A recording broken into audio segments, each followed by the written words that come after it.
Good morning. Good morning. Welcome, everyone, to Inside the Huddle. Yes, good morning, everybody. Good to be back. All bright-eyed and bushy-tailed, Yes, sir. starting the week off. Yeah. For those who are just joining us, we were discussing how important it is in winning to take ownership because the owners of the Padres spent money, and we'll have to bring that up as a topic. It's ownership of our life, ownership of our business. I think you're right. That's the key to pretty much everything we do. Well, it role models certain tenets, organizations that win all the time that are committed to winning, and not just existing, but really committed to winning. You can think of those organizations. They're not hard. When I think of the most winningest tradition in baseball, I can't imagine anyone doesn't think of the Yankees first. Maybe once you take your bias aside from your hometown team, it's a team like that comes to mind, and then you look at, okay, what is it that they do year after year after year? What are they committed to? And it always starts with their culture, right? Culture, right?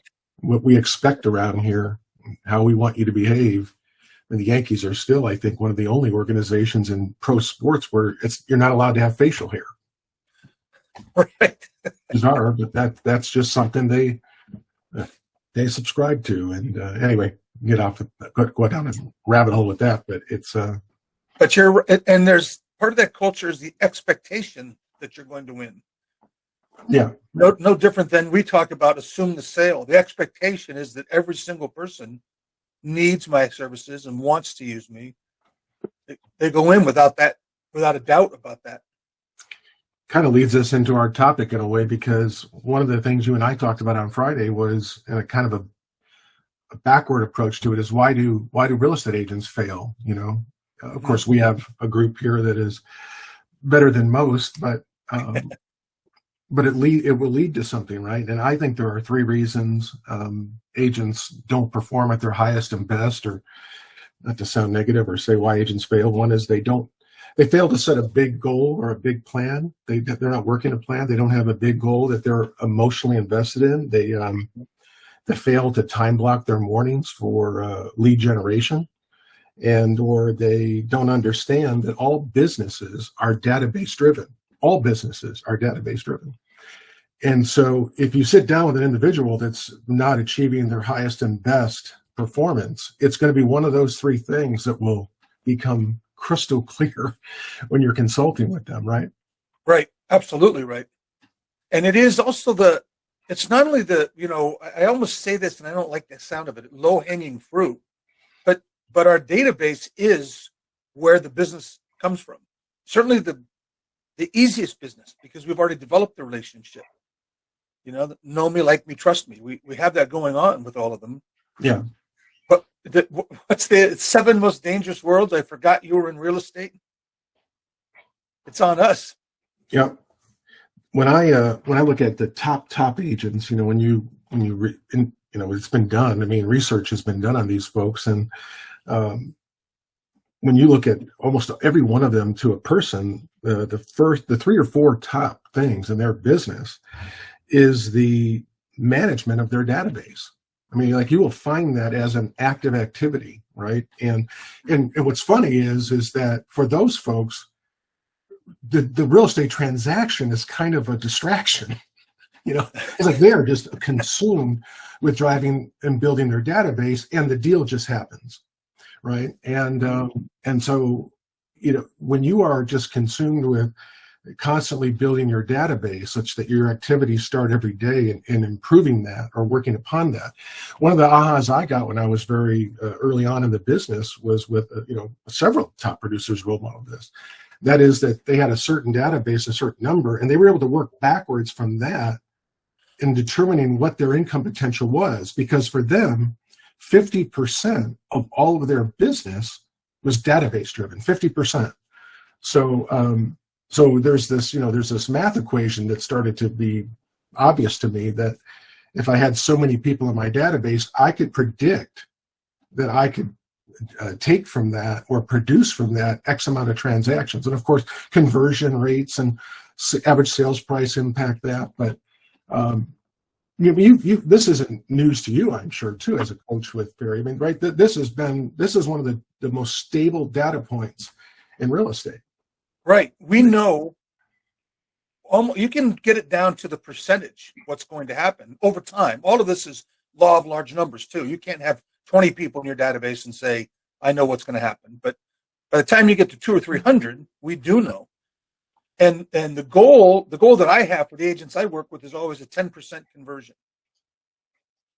5 to 7 is probably average for people who actually work their database, but a 10% conversion, meaning for every 100 people in your database, you're going to get 10 transactions, either from them directly or by referral. And once you've achieved it, as long as you're maintaining that database, that's year in, year out. It becomes less commission and more of a salary. You know what you're going to be able to generate from your database. And then it's just adding, right? The bigger the database, what's this? Your network is your net worth. Right. And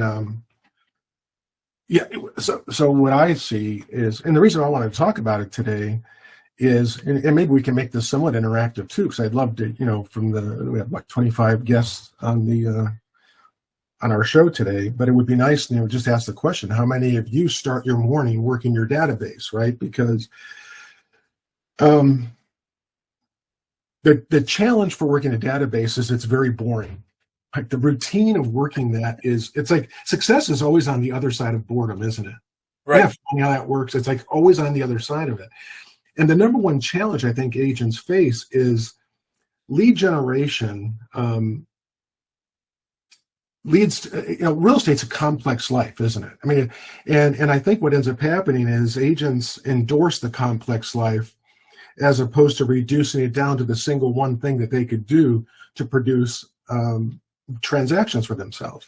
Like I know Shannon Watson, I'm going to showcase her for a second because I see her on social media all the time doing a great job, as does Michelle Ozane and Wendy Denny. And forgive me if I missing anyone here, but I see them a lot. And I know in the case of Shannon, for example, I mean, right now she is constantly working open houses, constantly, and visiting open houses. And I see her doing that. And I can't help but think that one of her objectives, and she can come on the screen and she can validate this or not, but her number one goal isn't, I don't think, to sell that house. It's to build up a database or to get people in it. That's one activity that if you did that every week and you did nothing else but twice a week, Saturday and Sunday, held homes open, and you sought to secure, however way possible, the information, the data of those people that were coming through, your life could change very quickly in a matter of really months.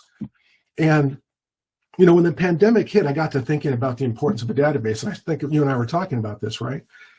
Think about how many people don't know what toys they sell to people. In other words, like the restaurant industry. COVID-19 hits, and it decimated a large swath of entrepreneurs that own restaurants.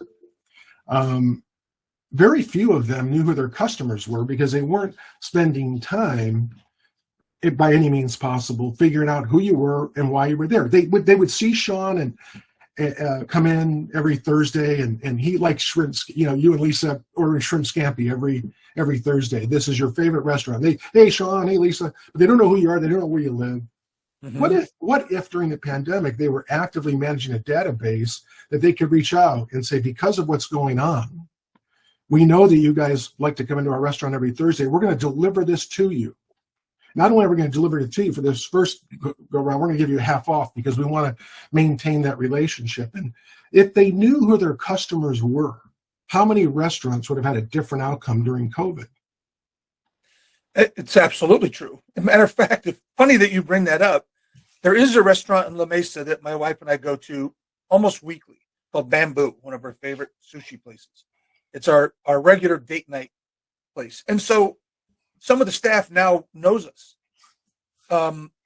We were in there over the weekend, and one of the things we do is we don't use soy sauce. We use, oh damn it, she's on. If you're listening, Lisa, will you write it? We don't do the gluten or wheat or whatever. Yeah, right. So the waitress Nia, she comes up, Tamari. Thank you. We get Tamari. So we sit down. She comes over with 2 ice waters and a Tamari. Yeah, because she knows us, right? Now that feels very good. Makes me want to take care of her, tip her more, sit at her table.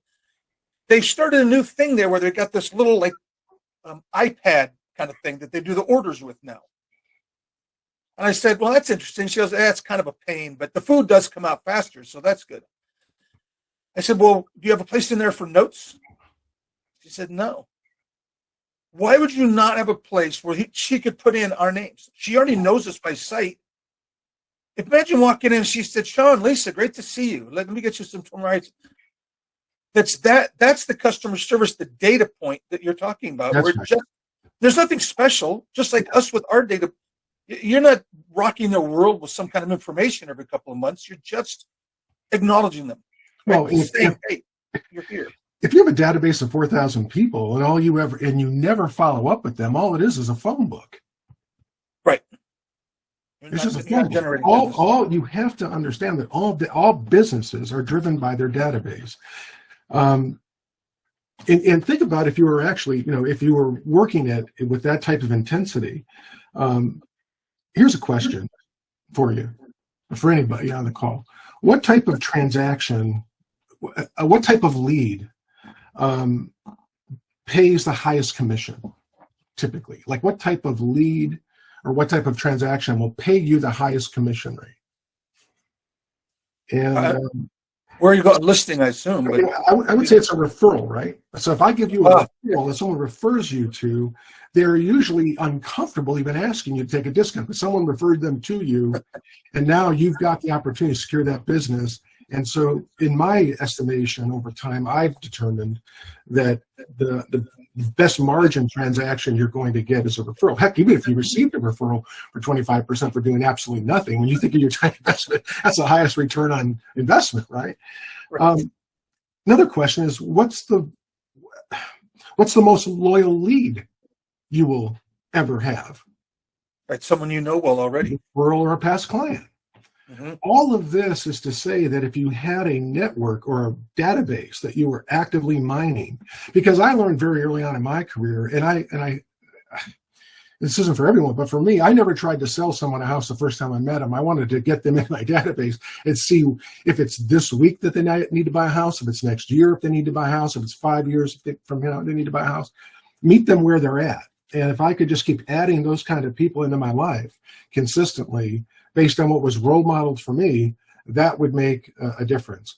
And some of you may or may not know, and I, kind of embarrassed to say this, but in my first 16 months in real estate, I closed 76 transactions with that approach. So, the proof is in the pudding.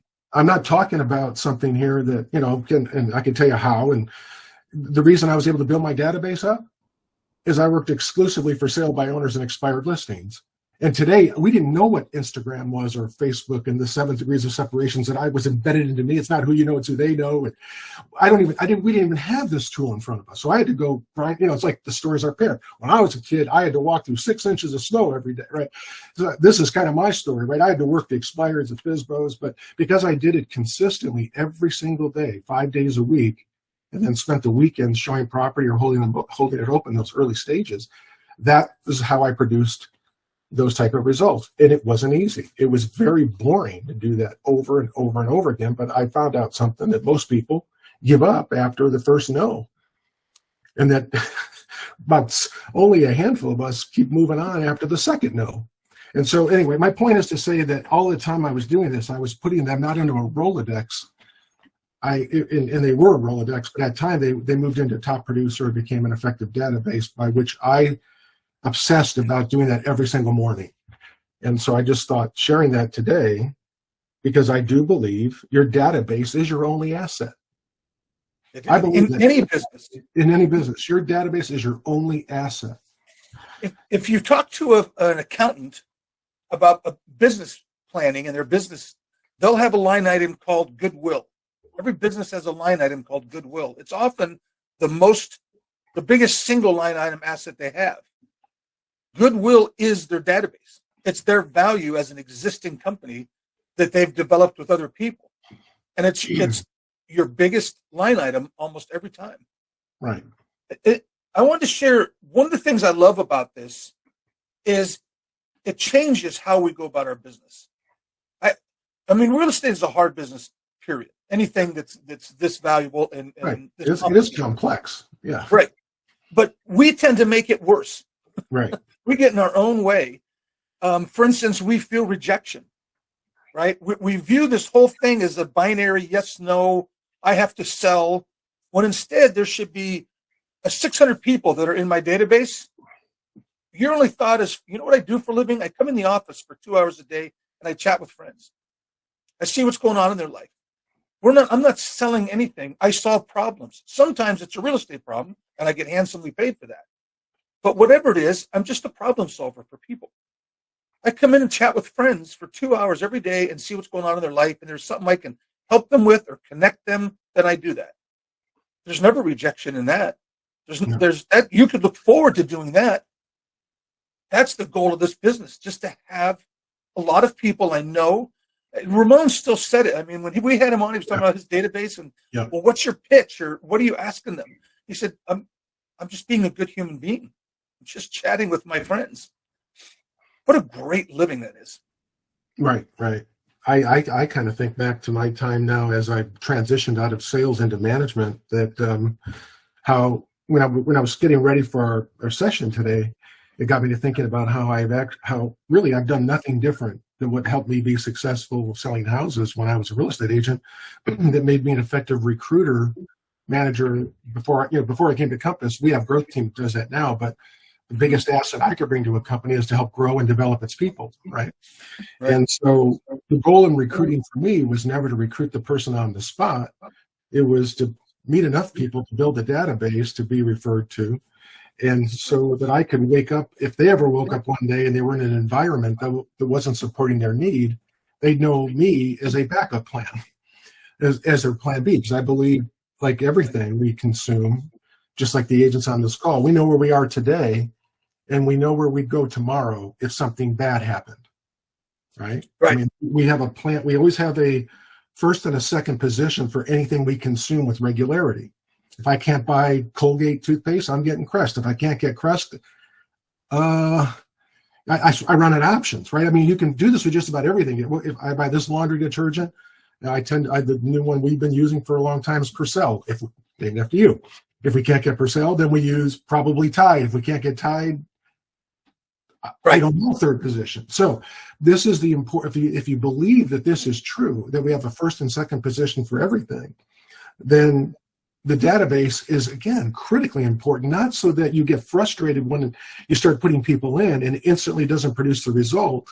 And then you make your life more complex by doing other things that take you away from the only thing you should be focused on, which is putting more people in it and then learning more about them, being in relationship with them so that when they have to sell, they're ready. Like for me, when I was recruiting agents, hey, if this broker ever screws up because I've established a relationship, I'm their plan B. I don't show up as like an ambulance chaser.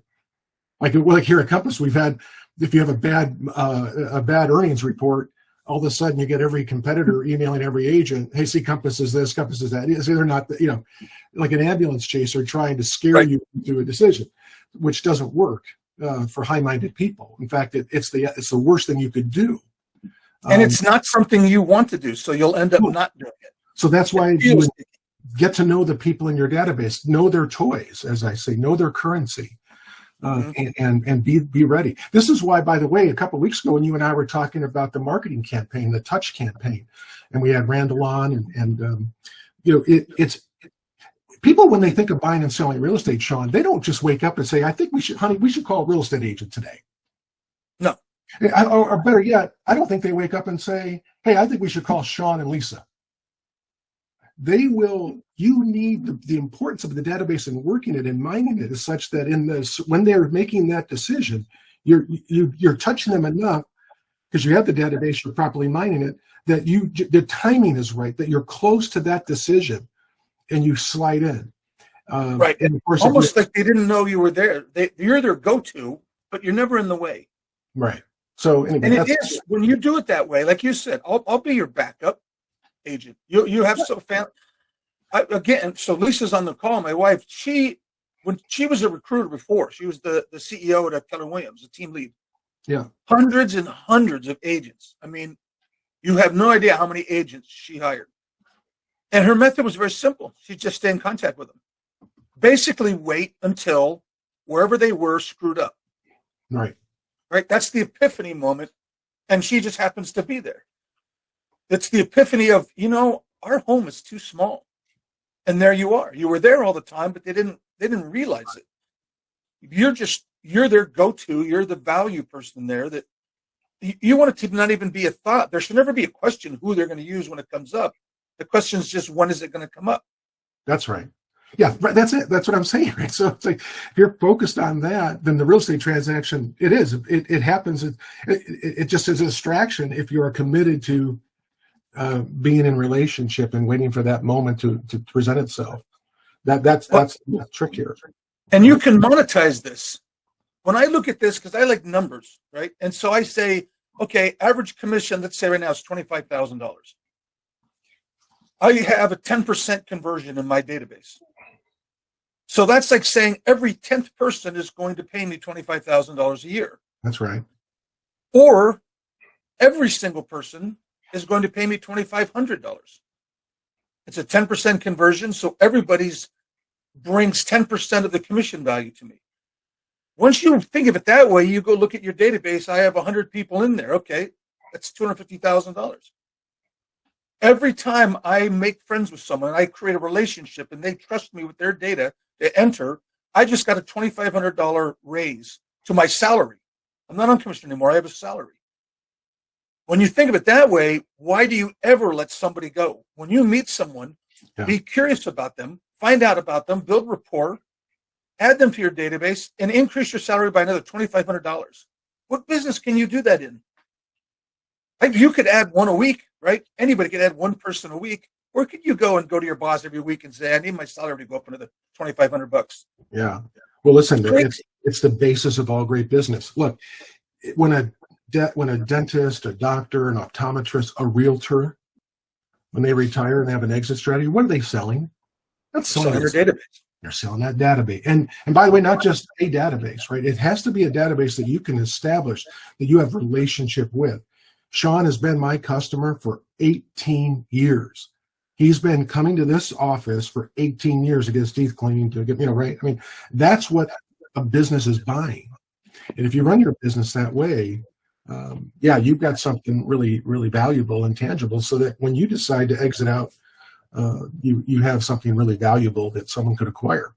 I think of there are several agents inside of Compass I know that are beginning that, to remain unnamed, that are beginning that process, and I love it. I love seeing it. That's how you value a business.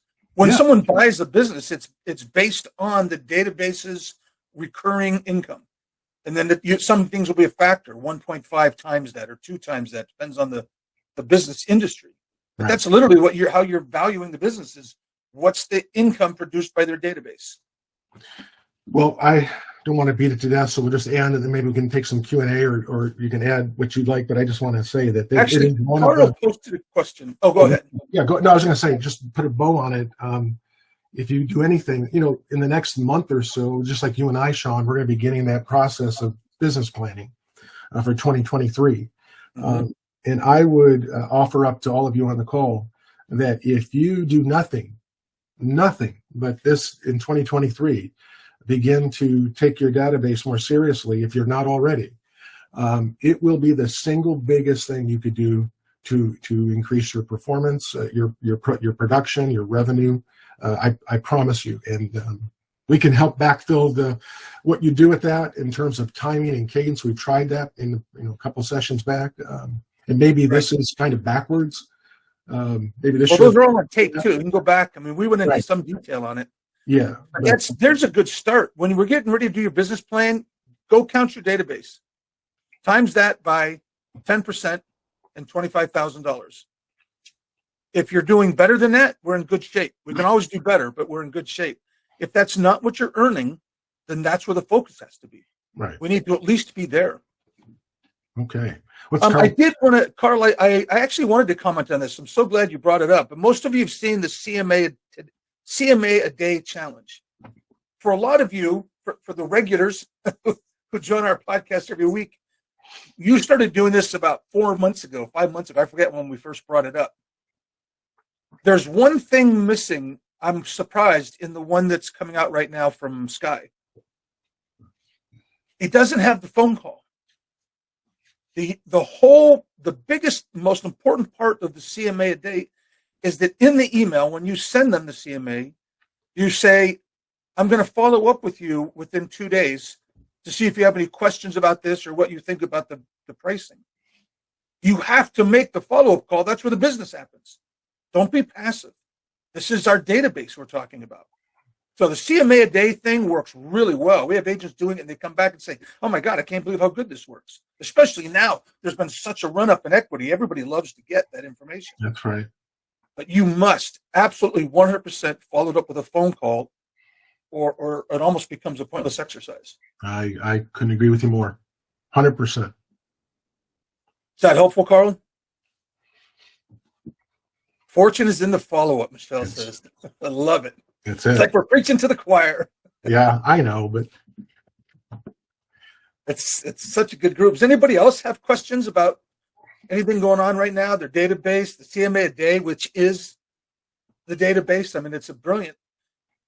Keep in mind, again, this has been an unprecedented equity event in their lives. That's what's happened over the last 18 months. People are sitting with a lot of equity in their home, more than they've probably ever had. yeah, For a lot of them, that's a tool, that's leverage. We can help them set themselves up to pay for their kids' college or to retire. There's so much we can do by taking that equity or some of that equity and getting it into investment properties. But they don't know that. And if they think about it, they're probably scared. Most people think buying an investment property is very difficult, very, very risky, when of course there's nothing to it. You're covered. Somebody else is paying your bills for you. We have to reach out and help them with that. That would be in my follow-up to the CMA a day. right. So what do you think of the pricing? I'm surprised, but I'm happy. Listen, we've had an unprecedented equity event. What are we doing? I'm an equity manager. We've got $300,000 sitting there. What are we doing with it to make sure that your retirement is set up? Right. I don't know. Well, then maybe we should sit down and talk. Right. I mean, to your point, and to Michelle making such a point on the follow-up, a database or an activity taken without a follow-up, again, you're just assembling a phone book. Just assembling a phone book. I like it. What else? Anybody else have a question about any of this kind of thing? What to say with their database? Maybe it starts with, hey, how's it going, by the way? That's all. They were just checking in with them. Giving them a reason to call like this, like the CMA makes your job even easier. Yeah. Yeah. One last thought on that email that's going out. I don't remember if Sky put it in the challenge, but that should be a video. Anytime that you can do video instead of an email with our system where we have free video by email, it just blows me away every time. Totally agree. This is us creating rapport. When I look at Steve talking, it's 10 times better than when we're on the phone. I feel much closer to him, right? Send a video. People see you. They remember you. It's warmer. It feels better. And it's so easy. Oh, my gosh, is it so easy with our system? Well, the emotional intelligence that one has, the empathy, it's hard to pick that up. You can hear it on a phone call. You can. But it doesn't have the same impact when you see someone showing empathy. And that's what it is when you're making a call, you're prospecting. You're trying to understand what their needs are and being empathetic to that need, right? Having a sensitivity for it or to it, whatever it might be. I mean, that's really hearing it before they even know that they have a need. That's right. That's we talk about the Ford acronym. You ask them about their family or their occupation or their recreation or their dreams. That's what Ford stands for. Right. The important part, though, isn't that you have something easy to talk about. It's that you're listening for pain points that they're not even thinking of. They're thinking about their last kid leaving the home. Wow, we're going to be empty nesters, and how weird is that going to be? And what they're not realizing is they're probably going to need to downsize. It's probably time to change homes. But when you hear it, you make a note of that in our notes section. You don't bring it up right then, but those 4 things in the Ford acronym all deal with life events. And many life events come with the need to buy or sell a home. So we're listening for those pain points. and That's then right. solving the problem. That's right.